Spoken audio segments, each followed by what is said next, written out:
Duavan berhasil mengalahkan kesatria nomor 4 dengan sangat cepat. Tidak hanya itu saja, Duavan juga berhasil masuk ke dalam tim pemburu iblis, yang artinya Duavan langsung melaju ke babak final selanjutnya. Kesatria nomor 4 yang dikalahkan oleh Duavan tidak terima dengan kekalahannya dan ia pun sedikit memberontak. Hal ini membuat dirinya harus dilucuti dan diusir dari kuil kesatria. Menurut ketua kuil kesatria Paladin, apa yang dilakukan oleh kesatria nomor 4 itu bukanlah sikap kesatria yang sesungguhnya. Tidak hanya itu saja, kesatria nomor 4 juga tidak menerima kekalahannya, yang mana itu bukanlah sikap kesatria, hingga akhirnya ketua Paladin memutuskan untuk mengeluarkan kesatria nomor 4 dari kuil kesatria. 要时刻注意自己的形象。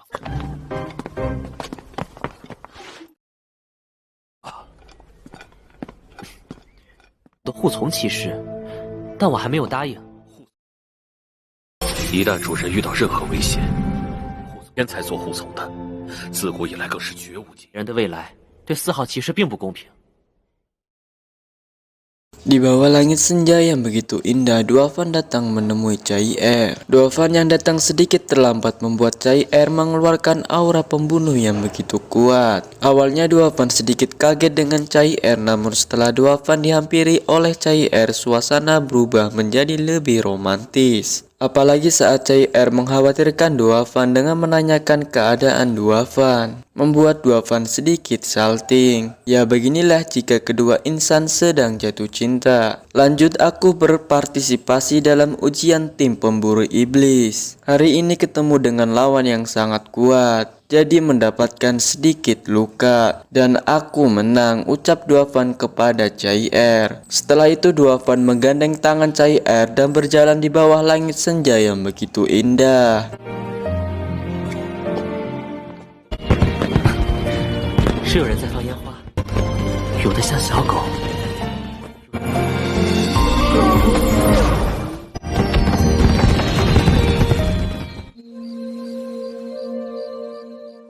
是努力，不是拼命。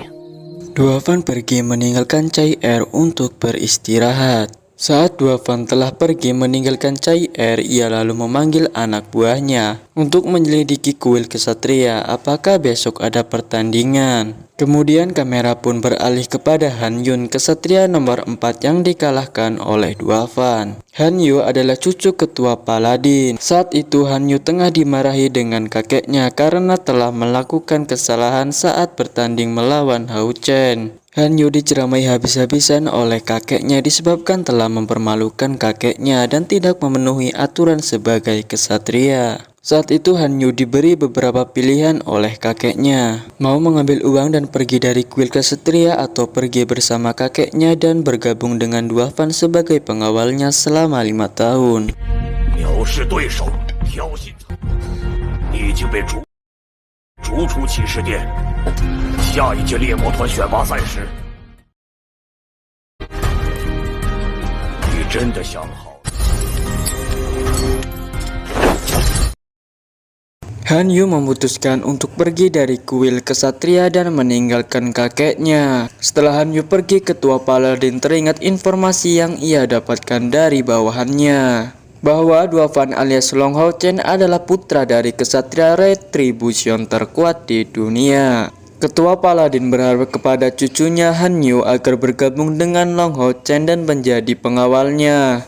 Dengan harapan perlahan Long Hao Chen dapat mengubah Han Yu. Tidak lama kemudian kamera pun dialihkan kepada Duavan alias Long Hao Chen. Saat Duavan terlihat sedang berkultivasi untuk menyembuhkan lukanya yang disebabkan oleh pertarungannya dengan Han Yu. Aku hanya sedikit terluka, tapi Chai-Er mengirimkan banyak pil penyembuh, maka aku harus bergegas untuk pulih, untuk mempersiapkan pertandingan selanjutnya. Hari ini aku memenangkan pertandingan, tapi itu hanyalah kebetulan. Perbedaan antara kesatria tingkat 4 dan 5 masih sangatlah lebar. Jika bukan karena kesombongan Han Yu, aku takkan punya kesempatan untuk menang. Apalagi jika nantinya aku bertemu dengan kesatria nomor 1 juga tingkat 5 terkuat. Bagaimana aku harus menanganinya, ucap Duavan dalam batinnya. 说好了就是为进攻而设的叙事，龙浩辰，就让我。 Setelah pertarungan dengan Hanyu, Duofan alias Sulong Hao Chen menyentuh ambang tingkat 5. Hanya perlu menerobos hambatan terakhir, berkat dari Lin Yin, kecepatan kultivasi Duofan meningkat menjadi sangat cepat. Kamera dialihkan kepada pertandingan kesatria nomor 1 yang berhadapan dengan kesatria nomor 61. Jika memenangkan pertandingan ini, aku akan maju ke babak final, tapi aku tidak tahu bagaimana kekuatan lawanku, ucap kesatria nomor 1. Tidak lama kemudian, tiba-tiba saja lampu mati. Ternyata itu semua adalah ulah dari kesatria nomor 1. Ia pamer akan kedatangannya yang mewah. Melihat kristal awan api milik kesatria nomor 1, kesatria nomor 1 tidak mau kalah dari kesatria nomor 61. Ia pun lalu membuka portal untuk mengambil kristal awan api miliknya.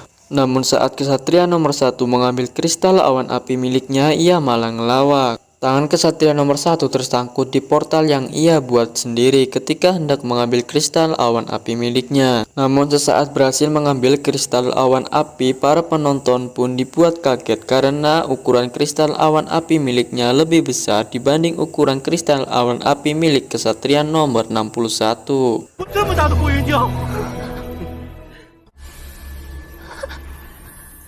钥匙都没了。小妹妹，那多伤和气啊！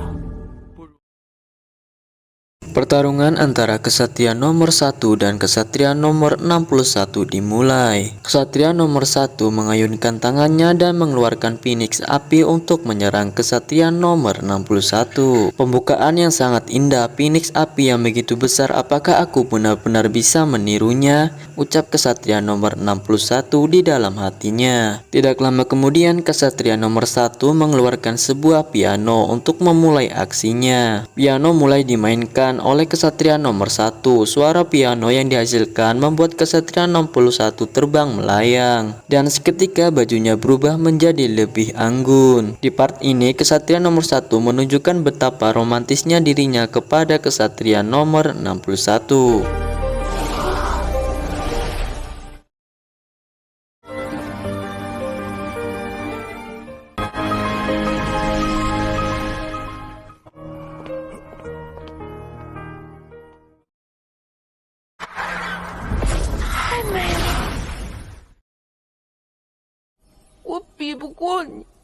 Hmm.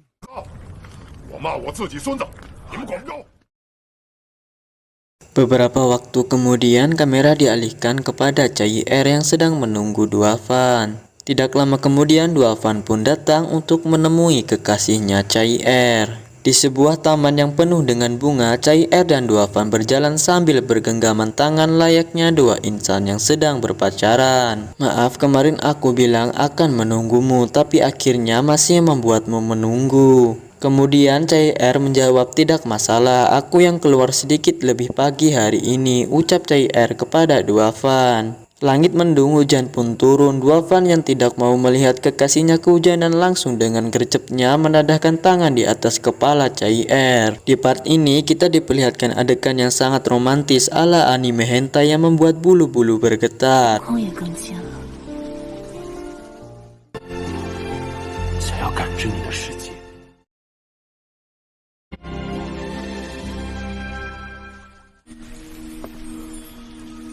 彩儿。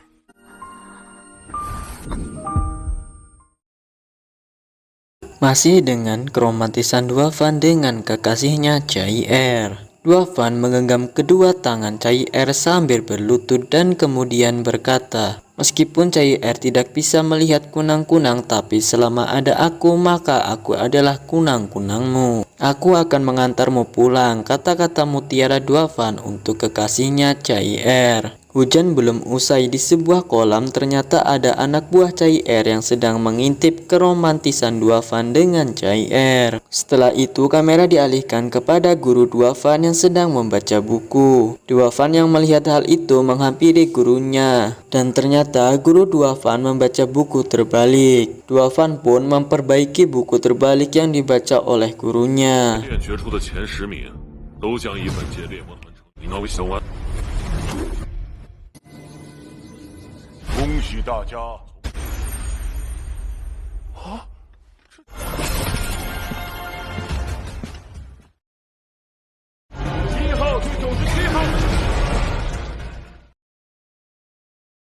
Keesokan harinya terlihat keempat anak buah Cai Er yang sedang melihat Cai Er sendirian. Salah satu anak buah Cai Er berkata, "Apa bagusnya anak itu? Apa layak nona besar menunggu dia?" ucapnya kepada teman di sampingnya. Cai Er memegang sebuah toples yang berisi kunang-kunang pemberian dari kekasihnya Duavan. Sembari memegang toples, Cai Er mengingat kata-kata romantis Duavan yang diucapkan kepadanya. Tidak lama kemudian kamera pun dialihkan kepada Duavan yang akan segera bertanding menghadapi kesatria nomor 1. Pertarungan dimulai dengan serangan Duavan yang begitu cepat ke arah kesatria nomor 1. Serangan pertama Duavan dapat ditangkis dengan mudah oleh kesatria nomor 1. 1号对97号。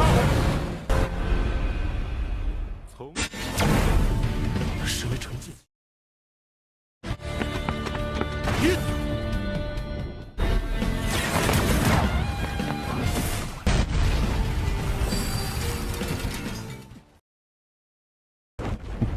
我喜欢。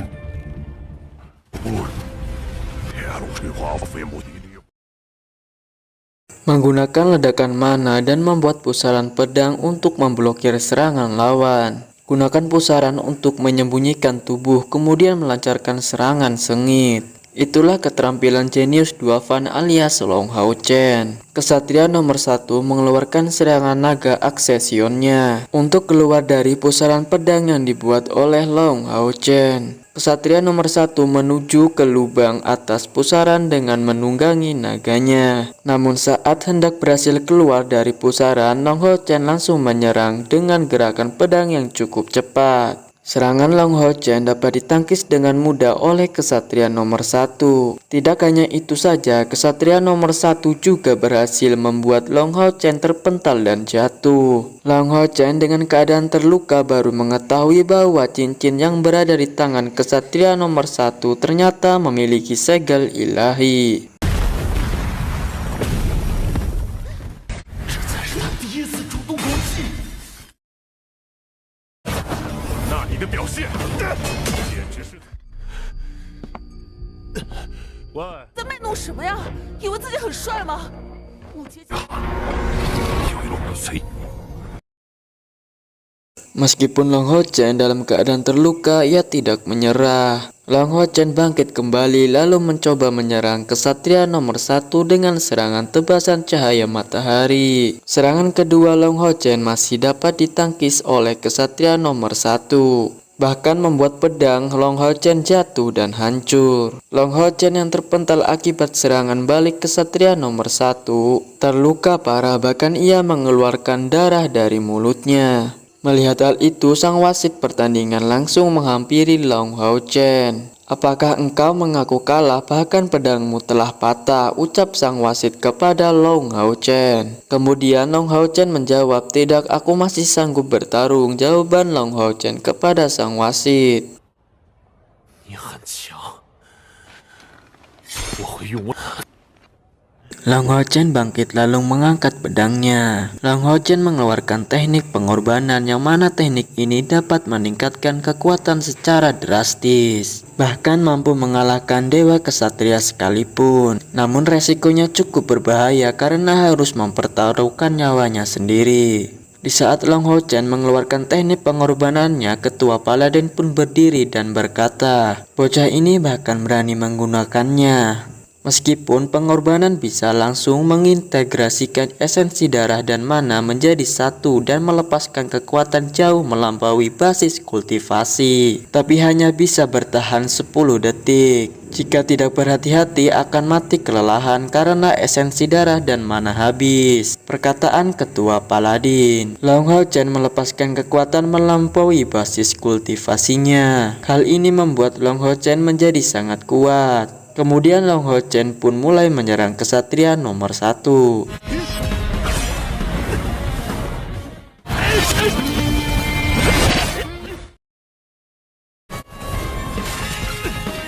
你就必须时间赛跑。是啊。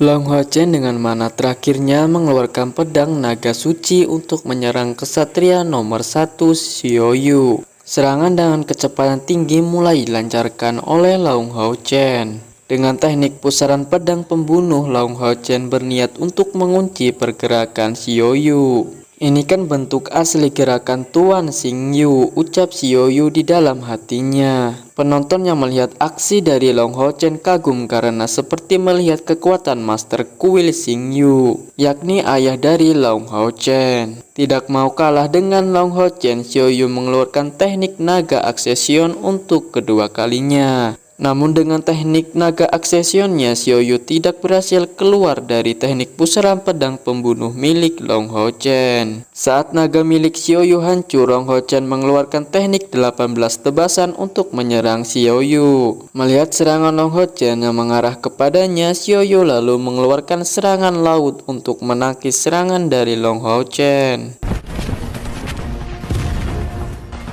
好，第三。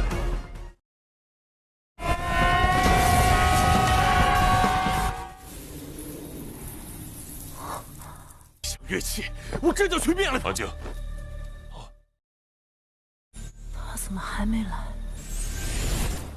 Long Hao Chen berhasil dikalahkan oleh Xiao Yu, namun Long Hao Chen berhasil masuk dan menerobos kultivasi tingkat kelimanya. Mananya tampak cair ditarik dan dikompresi oleh tungku roh di dalam tubuhnya. Itu adalah transformasi mana cair terlebih lagi menjadi stabil begitu cepat. Penjelasan Ketua Paladin kepada para penonton. Long Hao Chen melayang dan jatuh. Guru Long Hao Chen dengan gerakan cepatnya turun ke arena pertandingan untuk menyelamatkan Long Hao Chen. Meskipun Long Hao Chen tidak sadarkan diri usai dikalahkan oleh Xiao Yu, namun ia masih hidup dan berhasil menerobos kultivasinya ke tingkat 5. Saat wasit menyatakan kesatria nomor 1 memenangkan pertandingan, ia berkata di dalam hatinya, "Long Hao Chen, kita berdua masih melewatkan pertarungan yang sebenarnya kan?" ucap kesatria nomor 1 alias Wen Zhao di dalam hatinya. Di sisi lain, anak buah Cai Er tengah melaporkan bahwa Long Hao Chen terluka parah dalam pertandingan melawan kesatria nomor 1. Mendengar ucapan anak buahnya, Cai Er lalu pergi dengan cepat menuju kediaman Wen Zhao alias kesatria nomor 1.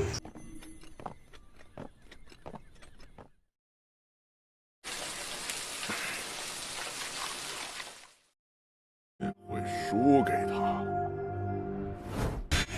你很强，还能逼我使出双剑的人。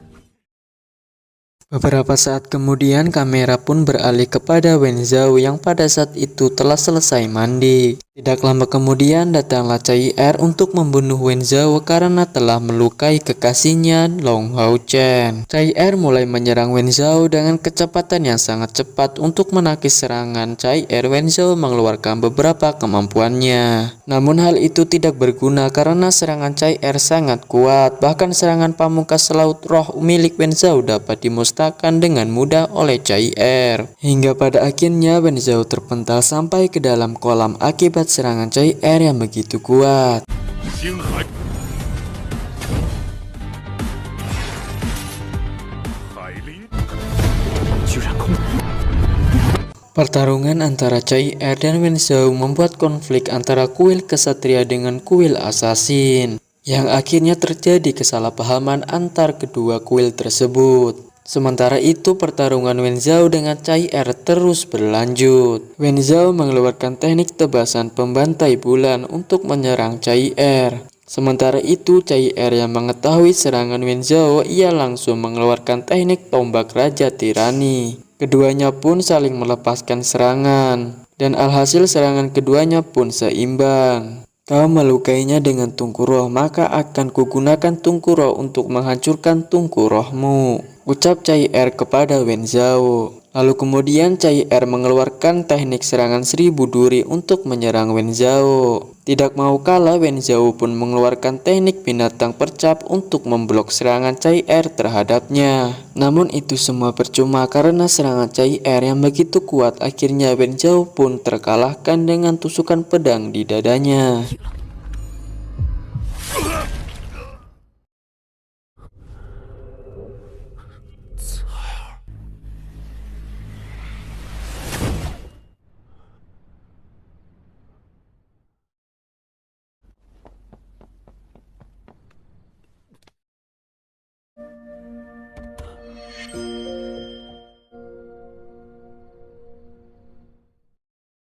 Wen Zhao jatuh ke dalam kolam setelah dikalahkan dengan tusukan pedang milik Cai Er yang tepat menancap di jantungnya. Bagaimana keadaannya? Untungnya hanya kehilangan banyak darah. Tusukan pisau hanya menembus jantung.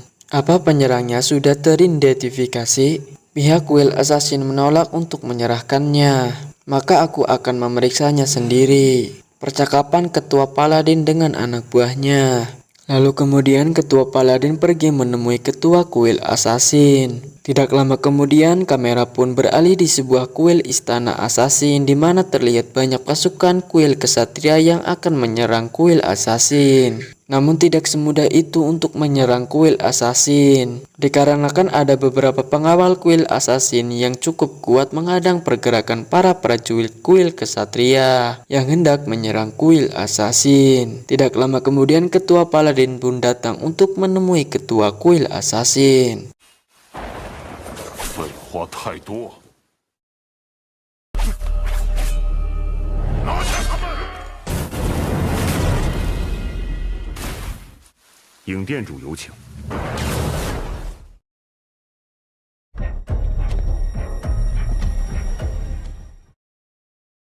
Ketua Paladin masuk ke dalam kuil untuk bertemu dengan Ketua Kuil Assassin. Awalnya Ketua Paladin meminta Ketua Kuil Assassin Yin Sui Feng. Namun Ketua Kuil Assassin menolaknya dan berkata, "Lauhan, kembalilah, hari ini siapapun yang datang jawabanku akan selalu sama." Menolak menyerahkannya. Mendengar hal itu, Lauhan alias Ketua Paladin pun naik darah lalu berkata, "Situasi saat ini tidaklah damai dan sejahtera. Jika ingin terus menjalin hubungan, harus menekan persahabatan. Tekanan ras iblis hidup dan mati sudah di depan mata, bahkan dengan dinding penekan iblismu juga akan tetap berlumuran darah. Dia adalah anggota aliansi, harusnya memahami dari mana kekuatan ini berasal. Di mana harus menggunakannya, tidak boleh menggunakan kekuatan untuk menindas yang lain, apalagi menyakiti rekan seperjuangannya. Jika terus menginjak-injak aliansi, jika terus bersikap egois, bagaimana layak bagi para pejuang heroik di medan perang?" Ucap Ketua Paladin kepada Ketua Kuil Assassin. Lalu ia pun bergegas untuk pergi. Namun sebelum pergi, Ketua Kuil Assassin mengatakan, "Lauhan, apakah kamu benar-benar ingin mengetahui mengapa aku tidak menyerahkan pembunuh itu? Aku akan menjelaskan kepadamu, namun kau harus bersumpah terlebih dahulu untuk tidak menyebarkannya kepada siapapun." Mendengar perkataan Ketua Kuil Assassin, Ketua Paladin langsung mengambil sumpah di hadapan Sang Dewa Cahaya. 但3000年后，什么？你说真的？他就是终结这个。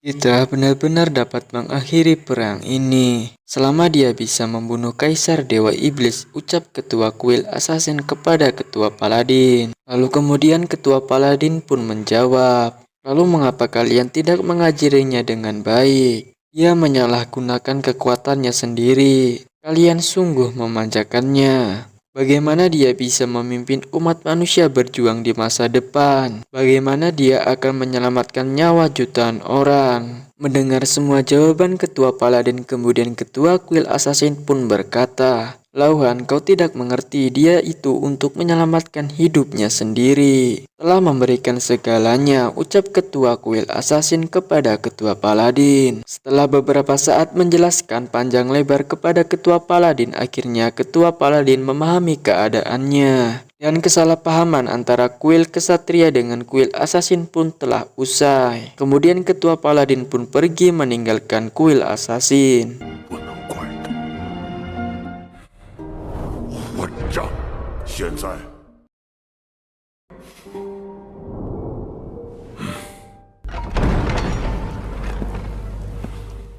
这件事到此为止。让 Setelah itu kamera pun dialihkan kepada Cai Er yang sedang duduk di atas ranjang Long Hao Chen. Cai Er datang ke kamar Long Hao Chen untuk memastikan keadaannya. Namun saat Chai Er tiba di kamar Long Hao Chen tidak ada di kamarnya. Tidak lama kemudian pengawal Chai Er datang dan menyampaikan, kami telah mencari Long Hao Chen tapi belum menemukan jejaknya. Mendengar hal itu, Chai Er langsung pergi sendirian untuk mencari Long Hao Chen. Dengan keadaan terluka, Long Hao Chen ternyata berusaha untuk menepati janjinya bertemu dengan Chai Er di puncak menara kuil kesatria. Namun di tengah perjalanan menuju puncak menara kesatria, tiba-tiba saja Long Hao Chen jatuh karena luka di dadanya terasa sakit. Meskipun begitu, Long Hao Chen yang teringat kembali dengan kekasihnya mencoba bangkit dan kembali berjalan menuju menara kuil kesatria. Singkat cerita, akhirnya Long Hao Chen dan Chai Er berhasil bertemu di saat Long Hao Chen jatuh dari atas menara kuil kesatria. 要回家的路就放一只萤火虫出来。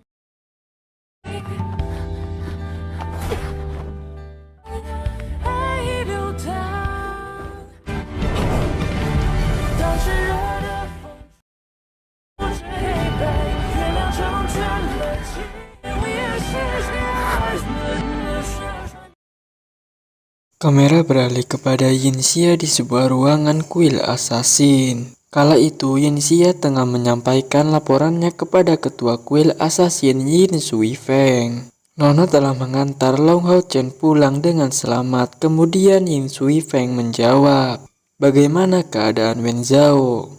Lalu Lin Xia pun menjawab, lukanya cukup parah tapi tidak membahayakan hidupnya. Penjelasan Yin Xia kepada ketuanya Yin Sui Feng. Setelah itu Yin Xia menjelaskan latar belakang Long Hao Chen dan hubungannya dengan Chai Er. Long Hao Chen memang terlahir untuk menjadi kesatria. Dia sudah tangguh dan pemberani sejak kecil.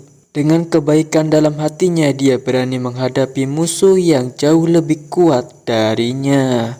Saat Nona melarikan diri dari kuil assassin, jika tidak bertemu dengan bocah Long Hao Chen, takutnya terjadi sesuatu padanya. Pada saat itu, Nona secara sukarela kembali untuk menerima ujian dari wanita suci Sun Hui. Bagaimanapun juga itu ada hubungannya dengan Long Hao Chen. Selain itu, sampai sekarang dia bahkan tidak tahu identitas asli Nona Chai Er. Hanya mengira Nona adalah gadis buta biasa. Tapi aku bisa melihat dia memperlakukan Nona dengan tulus. Penjelasan Yin Xia kepada ketua kuil assassin Yin Sui Feng.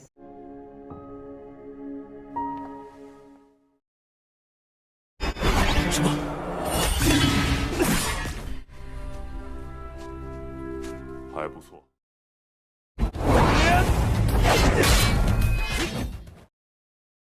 Ketika Long Hao Chen tak sadarkan diri di bawah alam bawah sadarnya, ia bertemu dengan sang ayah dan berlatih bersama.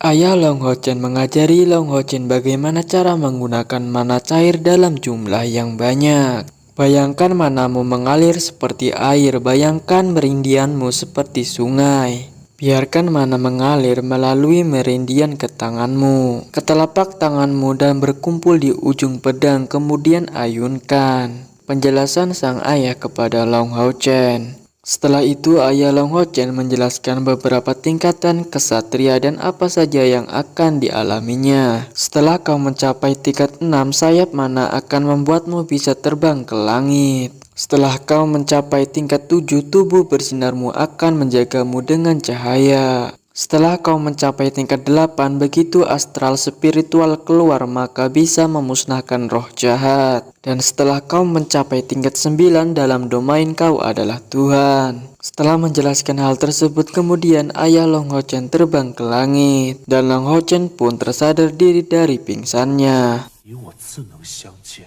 彩儿。 那么多东西全忘了？我问你，我尊重你的想法，但你要记住，明天就是猎魔团大赛的。 Keesokan harinya setelah Long Hao Chen siuman, ia dan kakaknya pergi ke kuil kesatria untuk menonton pertandingan babak final. Pada depan pintu gerbang, Lin Xin melambaikan tangan kepada Long Hao Chen. Kemudian Ling Xin mengatakan kepada Long Hao Chen, jika masuk 3 besar kau harus memilih aku, oke? Mendengar hal itu, kakak Long Chen langsung berkata, adik pasti memilih orang yang kuat. Dengan rasa percaya diri yang tinggi, kemudian Ling Xin menjawab, aku perkenalkan diri lagi, aku adalah peringkat pertama di babak penyisihan kuil penyihir. Long Hao Chen yang cukup terkejut dengan jawaban Ling Xin lalu berkata, kekuatanmu sudah kuat, kesempatanmu masuk 3 besar di final lebih besar dariku, bukan? Ucap Long Hao Chen kepada penyihir Ling Xin, kemudian mereka bertiga pun masuk ke dalam kuil istana kesatria.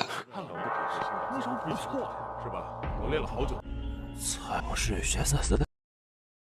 Saat Long Hao Chen hendak masuk ke dalam kuil kesatria, tiba-tiba saja sekelompok anak muda datang dengan gaya yang cukup keren. Namun terlihat ada yang kurang dari kelompok tersebut. Setelah memasuki area pintu gerbang kuil kesatria, sekelompok pemuda dari kuil assassin langsung berbaris dan menyambut anggota dari kuil assassin yang terakhir. Ternyata ia adalah Cai Er, assassin nomor 1 dari kuil assassin. Long Hao Chen pun yang baru mengetahui identitas sebenarnya Cai Er pun sedikit terkejut. Pasalnya Long Hao Chen sama sekali belum mengetahui identitas Cai Er yang sebenarnya. Lalu kemudian Cai Er berjalan menghampiri Long Hao Chen dan memegang tangan Long Hao Chen. Kemudian Long Hao Chen berkata, aku tidak pernah menyangka kau juga berpartisipasi dalam kompetisi ini. Bahkan seorang assassin tingkat 5, ucap Long Hao Chen kepada kekasihnya Cai Er. Di part ini kita diperlihatkan keromantisan sepasang kekasih Long Hao Chen dengan Cai Er.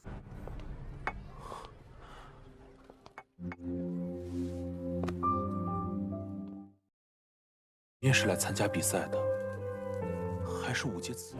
这粉红的气氛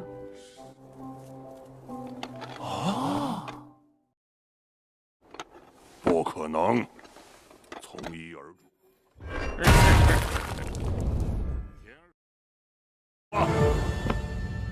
现在开始抽签。 Kompetisi babak final di kuil kesatria akan segera dimulai. Sebelum kompetisi dimulai, ketua kuil assassin menjelaskan peraturan kompetisi babak final yang akan segera dimulai. Mari mulai babak final kompetisi tim pemburu iblis. 60 dari kalian akan dibagi menjadi 6 kelompok dengan undian acak. Pergi ke 6 arena berbeda untuk melakukan pertandingan poin 10 orang dalam kelompok. Setiap orang harus bertarung 1 lawan 1 dengan orang lain. Dalam kelompok yang sama, pemenang mendapat 2 poin. Kalah tidak mendapatkan poin. Jika terjadi duel imbang, maka masing-masing pihak mendapatkan 1 poin. 60 orang teratas akan diberi peringatan berdasarkan poin perolehannya. 16 teratas akan menuju ke babak berikutnya. Itulah penjelasan ketua kuil assassin kepada para peserta kompetisi. Setelah itu acara pengundian secara acak pun dimulai. 是你！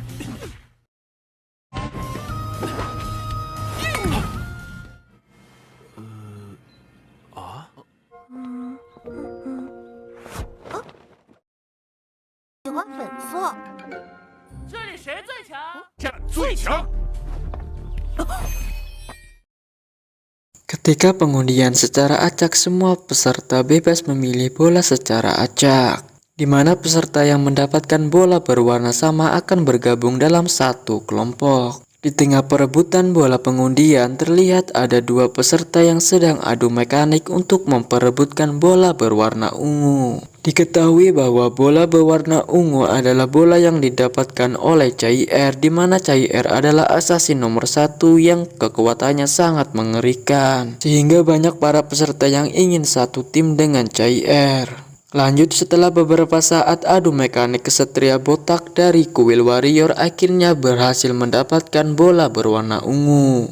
Sementara itu, di lain sisi terlihat Lee Xin yang sedang menikmati secangkir teh bersama rekan barunya. Lee Xin menginginkan satu tim dengan orang yang lemah agar dirinya dapat melaju ke tahap selanjutnya. Singkat cerita, datanglah kakak dari Long Hao Chen untuk memberikan bola berwarna ungu secara paksa kepada Lin Xin. Lin Xin yang mengetahui jika mendapatkan bola berwarna ungu itu artinya harus bertarung melawan Cai Er, assassin nomor 1 tingkat 5. Yang kekuatannya sangat mengerikan. Mengetahui hal itu, Lin Xin berusaha menukar bola berwarna ungu dengan rekan barunya. 攻击仅仅是举手投足间。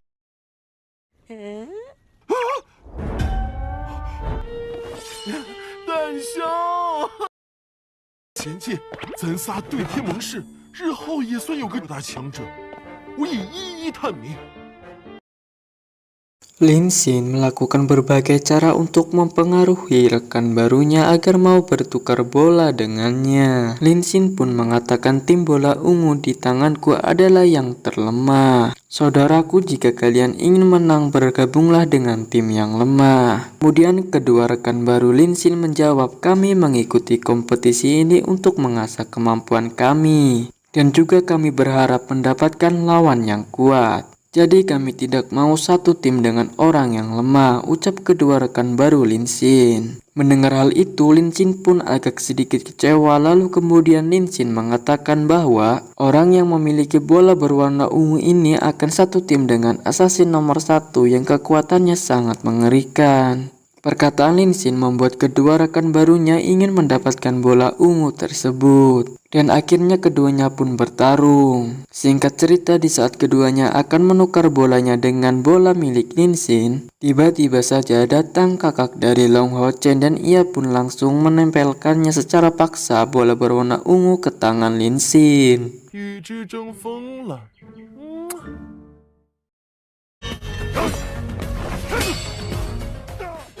大力士，我与你无怨无仇。你怎么样，兄弟？我之前给的丹药，龙兄弟。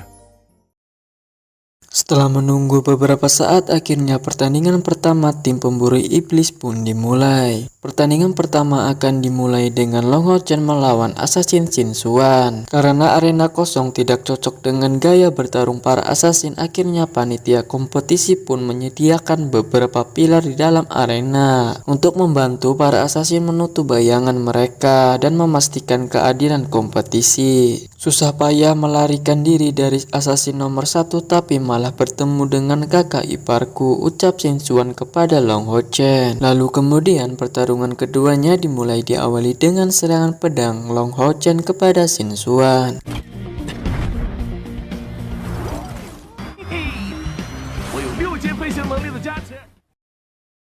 Pertarungan Long Hao Chen dengan Xin Xuan sedang berlangsung. Serangan pertama yang dilakukan Long Hao Chen kepada Xin Xuan masih cukup mudah dihindari oleh Xin Xuan. Saat bertarung melawan Long Hao Chen, Xin Xuan menggunakan sebuah peralatan yang bentuknya sayap, sehingga dirinya bisa terbang. Xin Xuan terbang mengelilingi beberapa pilar yang ada di arena pertandingan. Sambil tertawa kegirangan, Xin Xuan terus mengoceh dan mengejek Long Hao Chen. Penonton yang melihat aksi Xin Xuan merasa aneh, pasalnya Xin Xuan masih tingkat 4 yang mana ia masih belum bisa terbang.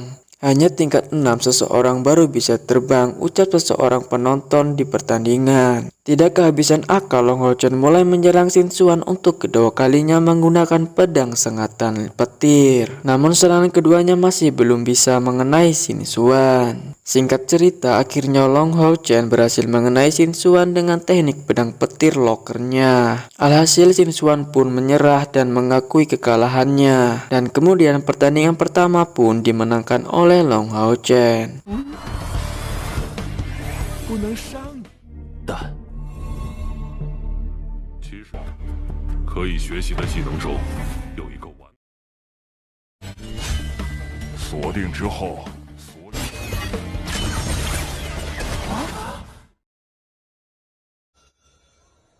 我认输。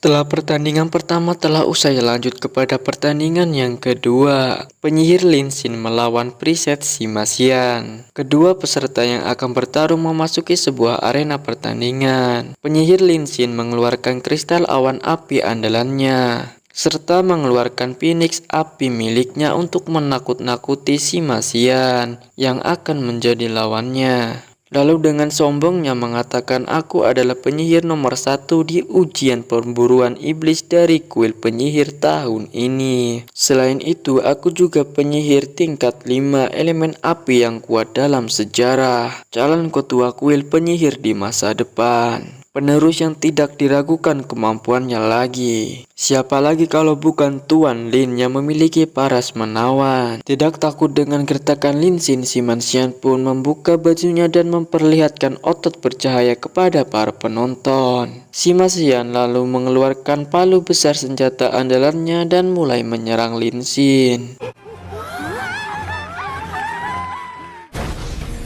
管你什么狗屁武阶！老师，天来一个不小心，只怕你重伤不起。 Aku coba membujukmu tapi kau tidak menghargainya. Kau jangan menyesal kalau nanti terluka. Sudahi omong kosongmu, mungkin sihirmu tidak punya mata, paluku juga tidak punya mata. Kemudian Sima Xian lalu mengayunkan palunya kembali dan mengarahkannya kepada Lin Xin. Tidak mau kalah dengan Sima Xian, Lin Xin pun membuat sebuah perisai dari elemen apinya. Tapi itu semua sia-sia karena perisai yang dia buat tidak mampu menahan serangan palu Sima Xian. Melihat keganasan Sima Xian, Lin Xin kemudian berlarian menghindari serangan palu dari Sima Xian. Di part ini Lin Xin bukannya bertarung dengan serius, malah ngelawak dengan tingkahnya yang sedikit konyol. 这根本就是个披着治疗神皮的战士！吸牙的份上。 Setelah beberapa saat berlarian, akhirnya Lin Xin terkena serangan palu tepat di wajahnya. Lin Xin bangkit kembali dari retakan sebuah arena. Namun ketika Lin Xin bangkit kembali, ternyata celana Lin Xin robek tepat di bokongnya. Hal ini membuat para penonton tertawa terpingkal-pingkal karena kejadian tersebut. Lin Xin cukup marah dan kemudian mengeluarkan perisai api abadinya untuk menahan serangan palu Sima Xian. Setelah sekian lama masih saja menggunakan sihir pertahanan, maka paluku pasti yang lebih kuat, ucap Sima Xian kepada Lin Xin. Kemudian Sima Xian pun menyerang pertahanan Lin Xin secara brutal. Namun itu semua sia-sia karena pertahanan api abadi milik Lin Xin cukup kuat. Singkat cerita, datanglah wasit untuk mengakhiri pertandingan. Lalu Sima Xian pun keluar menjadi pemenangnya. 这家伙果然有鬼。梦，有药你有吗？你今天输。再结束，治疗师司马先生。有药。你们两个奇葩，赶紧！下一场，刺客采。接下来有。 Pertarungan selanjutnya, Cai Er melawan Li Xin. Cai Er adalah kekasih Long Hao Chen, sedangkan Long Hao Chen adalah adik dari Li Xin. Pertarungan ini tidak pernah diharapkan oleh keduanya. Namun karena terpaksa, keduanya pun turun di arena pertandingan. Hubungan adik Cai Er dan Long Hao Chen sangat bagus. Matanya tidak bisa melihat pertandingan ini, bagaimana harus menghadapinya. Mungkin aku bisa, ucap Li Xin dalam hatinya. Kemudian wasit menyampaikan pertandingan akan segera dimulai. Namun entah apa sebabnya, tiba-tiba saja Cai Er mengaku kalah kepada wasit. Dan akhirnya pertandingan ketiga dimenangkan oleh Li Xin. Singkat cerita, pertandingan keempat pun dilanjutkan antara Chan Ying Er melawan Wang Yuan. Keduanya langsung memasuki arena pertandingan dan pertandingan pun dimulai. 我才对。嗨，圆圆姐，我可不会让你，也不怕别人说。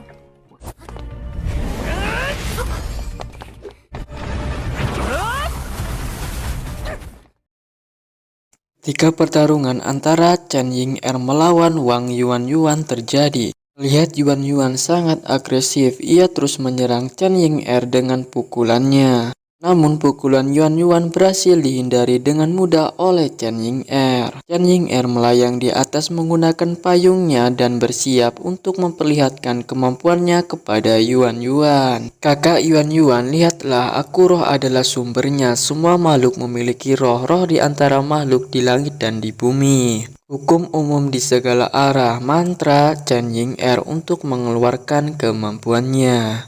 Sisi lain, Yuan Yuan yang melihat hal itu langsung menyerang Chen Ying'er dengan pukulannya. Namun ketika pukulan Yuan Yuan hampir mengenai Chen Ying'er, pukulan Yuan Yuan ditahan oleh sebuah bola kapas yang melindungi Chen Ying'er. Singkat cerita, pertarungan keduanya terus berlanjut hingga Chen Ying'er berhasil membuka gerbang tingkat 8 untuk memanggil semua makhluk. 竟然是生灵之门，这里边召唤出来的魔，应该是只有8阶灵帝才能够。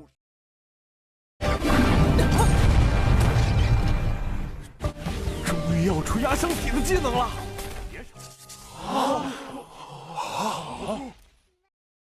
Setelah beberapa saat mencoba memanggil makhluk yang kuat dari gerbang tingkat 8-nya, ternyata yang keluar hanyalah seekor anak domba yang imut. Kejadian ini membuat para penonton geleng-geleng kepala, karena aksinya yang terlihat keren padahal hanya memanggil seekor anak domba yang imut. Kemudian disebabkan kegagalannya dalam memanggil makhluk yang kuat, akhirnya Chen Ying'er mengakui kekalahannya kepada wasit. Singkat cerita, pertandingan dimenangkan oleh Yuan Yuan. Sisi lain, terlihat Long Ho Chen yang sedang mengamati pertandingan. Chen Ying'er ini benar-benar tidak terduga, tapi Wang Yuan Yuan tampaknya masih ada keterampilan sangat kuat yang masih belum digunakan, sepertinya artefak bela dirinya, tidak sekedar sarung tangan biasa, ucap Long Ho Chen dalam hatinya. Kemudian Long Ho Chen pun pergi untuk menepati janjinya bertemu dengan kekasihnya Cai Er.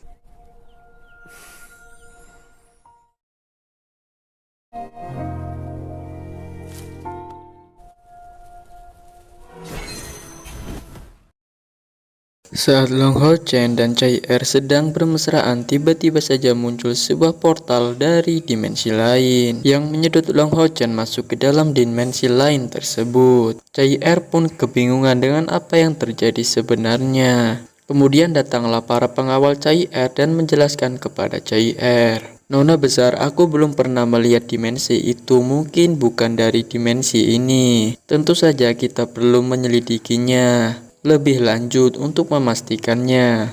Saat ini yang kita bisa lakukan hanyalah menunggu dia kembali sendiri. Jika ia tidak kembali, itu menjelaskan dia mati di dimensi lain," ucapan pengawal kepada Cai Er. Kemudian kamera pun dialihkan kepada Long Ho Chen di sebuah dimensi lain. Long Ho Chen terlihat kebingungan dengan tempat tersebut. Tempat yang sangat gelap dan dikelilingi langit kemerah-merahan membuat Long Ho Chen semakin penasaran. Sebenarnya ia berada di mana dan mengapa ia bisa masuk ke dalam dimensi tersebut.